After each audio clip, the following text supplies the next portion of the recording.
Have you ever said yes to something and felt something small inside? You go quiet, like a door closing softly in a room nobody visits anymore. Have you ever worked so hard for so long that you forgot, somewhere along the way, that you were supposed to be living a life, not just keeping one together for everyone else? If that sounds familiar, stay with me, because what it cost you to always say yes is not just your time. It is the slow, quiet loss of the one person you were supposed to show up for most.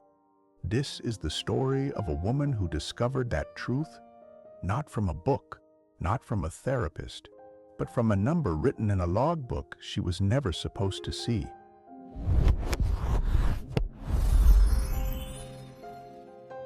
In a small mill town in Ohio, there lived a woman named Clara.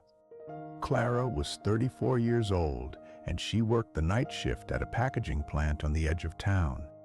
She drove the same route every evening at 5:45, parked in the same spot under the broken overhead light, and walked in through the side entrance with her head already thinking about what needed to be done before her shift officially began.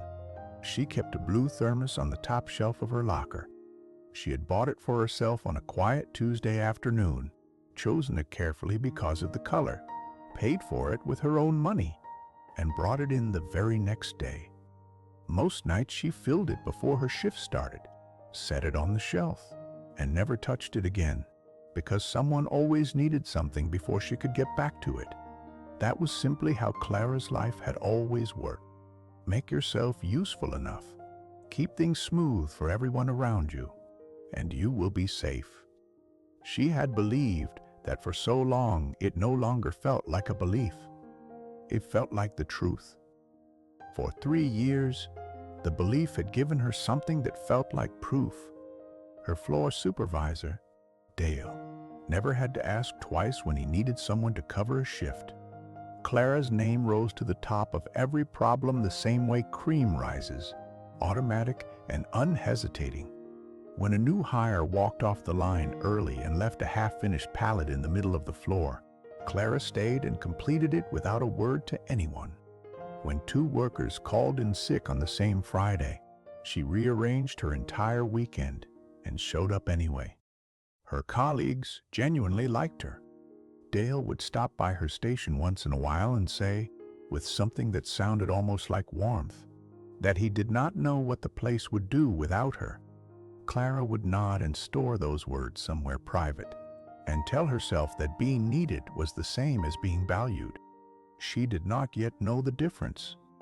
And every morning, without fail, the blue thermos came home full and cold, its coffee untouched, sitting on the passenger seat of her car like a quiet witness to a pattern she had not yet learned to name.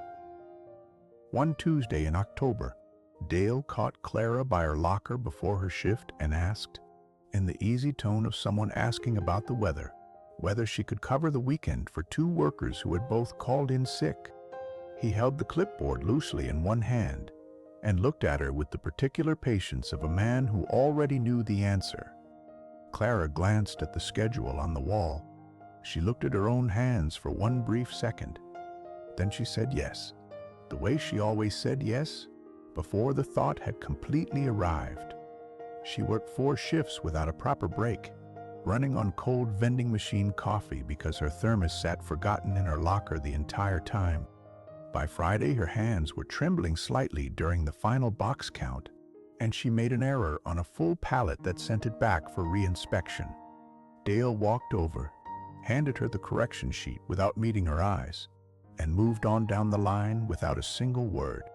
That night, walking back to her locker, she found a folded note pushed into the gap of the door. She opened it and read 4 words that landed somewhere deep and heavy. Sunday, 7 a.m. Again? 3 weeks after that, Clara missed her mother's birthday dinner for the 3rd year in a row. Dale had called that afternoon asking for help with an overnight inventory audit, and Clara had said yes before she had even checked the date on her phone. Her mother called the next morning, and the call was very short. "Mom, I keep setting a plate for you. Clara." That was all she said. Clara sat on the edge of her bed after hanging up, still wearing her work jacket, holding the blue thermos she had carried home by pure habit. The coffee inside had gone cold hours ago, and she had never gotten to drink it, same as every morning before it. She turned it slowly in her hands, feeling the small dent on the side, running her thumb over the label that had been peeling for months. The apartment was completely still, and in that stillness, sitting on the edge of her bed at 6 in the morning in her work jacket, holding a cold thermos she had bought for herself and never once used properly, she felt the weight of a question she had been carefully walking around for 3 years. Who, exactly, was all of this for? 3 nights later, a woman named Donna sat down across from Clara in the break room. Donna was 51, had worked at the plant for 11 years, and was not known for saying things gently when she felt something needed to be said. She looked at the full thermos sitting on the table between them and was quiet for a moment before she spoke. "Donna, you know what I notice about you, Clara? You take care of everything in this building except the one thing you brought in for yourself." Clara looked at the thermos. She did not answer. Donna leaned forward and told her something she had learned the hard way, across a decade of her own mistakes. Every time Clara felt that familiar pull, that automatic reach toward yes before she had even thought it through, that was the exact moment to stop, to ask herself one honest question: whose life am I actually protecting right now? And to sit with that answer for 2 full seconds before saying anything out loud. 7 days, Donna said. Try it for 7 days and keep one tally mark in your phone each time you actually pause. But Donna was not soft about the condition. Before either of them stood up from that table, Clara had to say out loud, right there in that break room, that she was not going to cover Sunday's shift. The air between them changed. Clara's throat tightened in a way she had not expected. She sat with the discomfort a little longer than felt comfortable. Then, quietly, like something being set down after being carried for a very long time, she said the word. But what that single word was going to cost her the next morning, Donna had deliberately chosen not to mention. The next morning, Dale came walking toward her with the same expression he always wore when he needed something handled. Clara felt the pull arrive exactly on schedule, the old automatic movement toward yes beginning in her chest before her brain had caught up. She held Donna's question in her mind. Whose life am I actually protecting? She counted 2 full seconds. Then she looked at Dale and told him, steadily and without apology, that she could not come in on Sunday. Dale stopped walking. He looked at her the way a person looks at a machine that has unexpectedly stopped working. When she did not add an explanation or reach for a reason to soften it, he stood there for one long moment, told her he would figure something out, and walked away down the corridor. Clara stood at her locker after he left and noticed that her heart was beating faster than the moment seemed to deserve. But beneath the nerves, something else was happening. Something so small it almost felt embarrassing.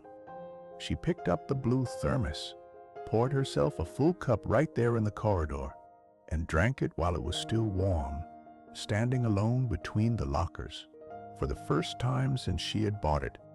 The week, however, was not finished deciding what she was made of. On Wednesday, a coworker named Pete pulled her aside at the lunch break and spoke with the confident tone of someone who believed he understood how the world worked. Pete, Dale remembers things.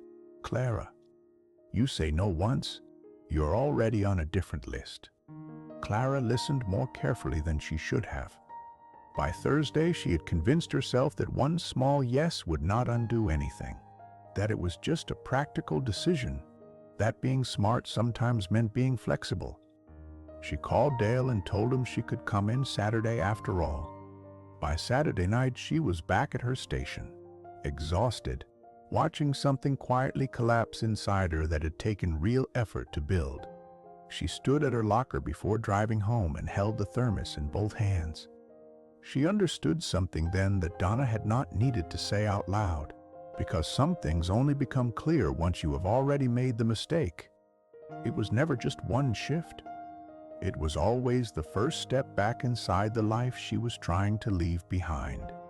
She put a second tally mark in her phone the following morning. This time she let it mean exactly what it was.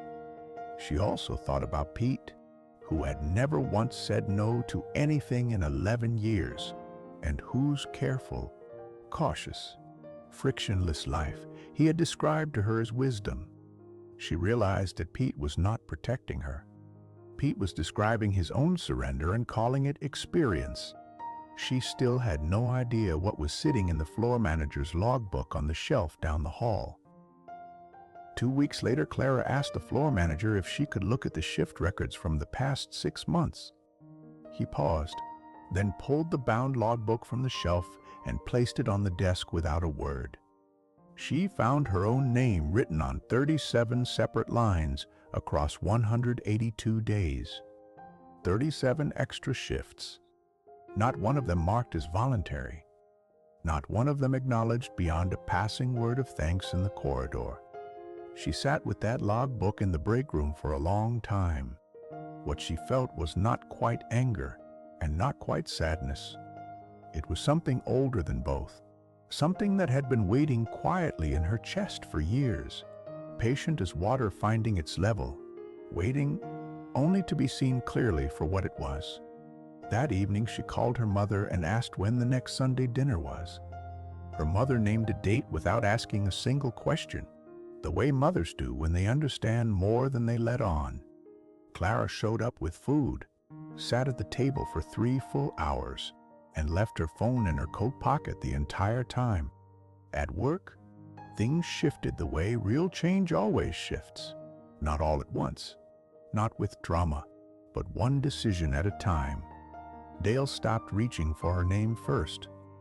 Her colleagues noticed something different about her, though most of them could not name exactly what it was. She was still the same woman who cared about the people around her. She was simply no longer available to carry what had never been hers to carry. Clara kept that blue thermos long after she left that plant, not because it was special, not because it was worth keeping, but because one morning she had filled it and carried it home full and cold, and felt the weight of everything she had been choosing, and decided that she was finally finished choosing it. She peeled the remaining label off completely, washed it clean, and wrote her own name on a small strip of white tape across the side. It was a small thing. It was almost nothing. But some lessons arrive softly, and they change you forever. What are you still pouring out for people who have never once asked how your cup is doing?